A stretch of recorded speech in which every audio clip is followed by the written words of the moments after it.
नमस्कार, आप देख रहे हैं कोच न्यूज़।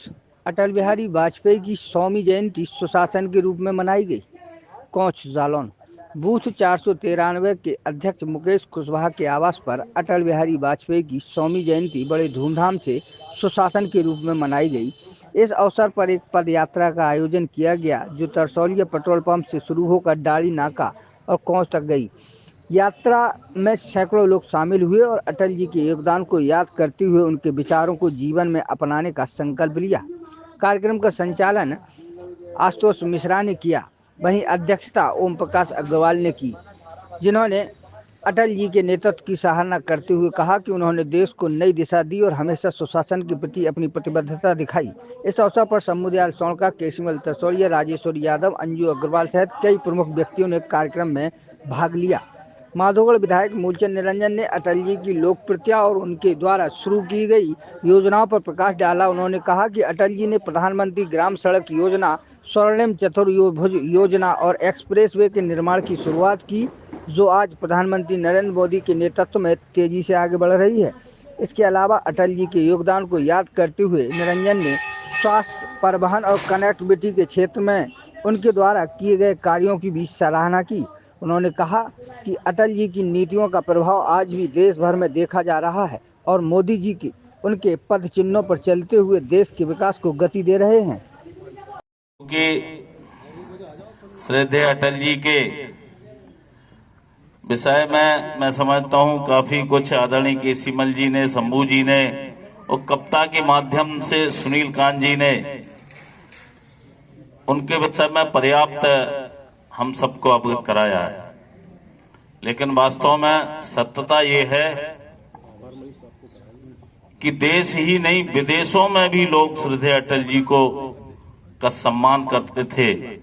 अटल जी जहां पहुंचते थे, जहां उनका कार्यक्रम लगता था, तो बिना बुलाए ही लोग उनको सुनने के लिए आते थे कि आज अटल जी आ रहे हैं।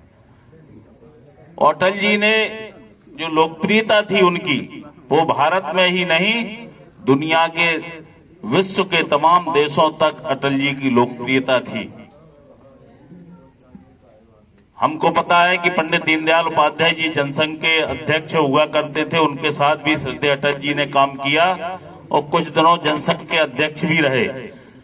डॉक्टर श्यामा प्रसाद मुखर्जी तो प्रथम अध्यक्ष थे, हम सबको पता है जनसंघ के।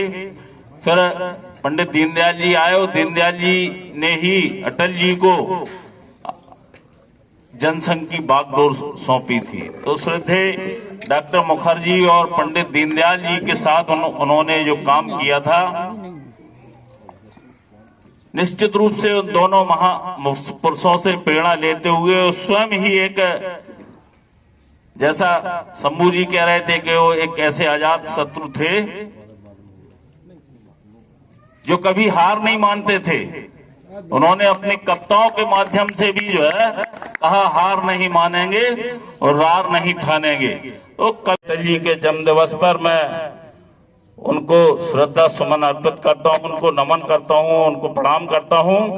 और आज इस कार्यक्रम के अवसर पर, सुशासन दिवस के अवसर पर आप सबको मैं पुनः एक आश्वस्त करता हूं कि क्षेत्र के विकास के लिए, जनता की जन कल्याणकारी जो योजनाएं हैं उनको संचालित करने में वो पार्टी पदाधिकारियों और कार्यकर्ताओं के सम्मान में कभी कोई कोर कसर नहीं छोड़ी जाएगी। इतना आपको आश्वस्त करते हुए, आपको अवगत कराते हुए अपनी वाणी को विराम देता हूं। एक बार सब लोग जोर। नव प्रभात अरुणाई में, चेतन मन तरुणाई में, नव प्रभात अरुणाई में, चेतन मन तरुणाई में, भाव प्रणव अंगड़ाई में, नव पल्लव अमराई में अटल आज भी जीवित है। देश प्रेम के छन्नों में, प्रेम गीत के पन्नों में, करुणा के उपबंधों में, समता मूलक ग्रंथों में अटल आज भी जीवित है। अटल आज भी जीवित है।